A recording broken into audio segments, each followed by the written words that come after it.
Hello everyone, vidonko.com ওয়েবসাইটে তোমাদের সবাইকে স্বাগত জানাই। আমি সৌরভ দে, তোমাদের ম্যাথ টিউটর। এখানে যে প্রশ্নটি নিয়ে তোমাদের সঙ্গে আলোচনা করব, দেখো এখানে এ এবং এম এন এর একটি সম্পর্ক দেওয়া আছে। তো আমাকে বলা আছে এম কে এন দ্বারা প্রকাশ করো, অর্থাৎ কি না আমাদেরকে এরকম এম ইকুয়াল টু একটা রাশি বের করতে হবে যেখানে এন এই রাশিটাতে এন যুক্ত থাকবে, এই রাশিতে এন থাকবে আর কি।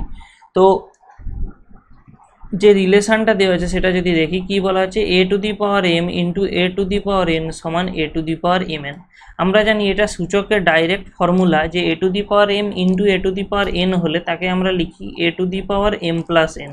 তাহলে এখান থেকে আমরা কী পাবো, এটা সমান A to the power M N.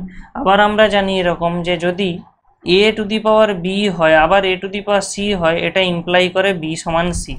তাহলে আমরা এখান থেকে নিশ্চয়ই বলতে পারি এম প্লাস এন এর মান হবে এম এন, কারণ দুটোই এ টু দি পাওয়ারে ছিল। তাহলে এখান থেকে আমরা কি করব, এই এম এনকে এদিকে আনলাম এবং এই এনকে ডান দিকে পাঠিয়ে দিলাম। তাহলে আমরা পাচ্ছি M minus M N equals to minus N.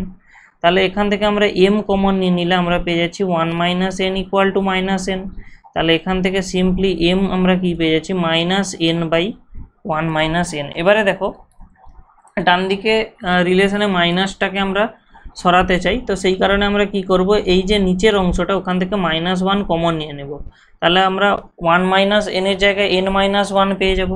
তারপরে আমরা এখান থেকে কি পেয়ে যাব না, M equals to N by N minus one. এইটাই হবে আমাদের এম এবং এন এর মধ্যে সম্পর্ক, এবং এমকে এন এর আকারে দেখো প্রকাশ করা গেল। vidonko.com ওয়েবসাইটে এই ম্যাথটি দেখার জন্য তোমাদেরকে অসংখ্য ধন্যবাদ জানাই। এরকমই নানা প্রশ্ন এবং তাদের সমাধানের জন্য তোমরা আমাদের ওয়েবসাইটটি ভিজিট করো। ধন্যবাদ।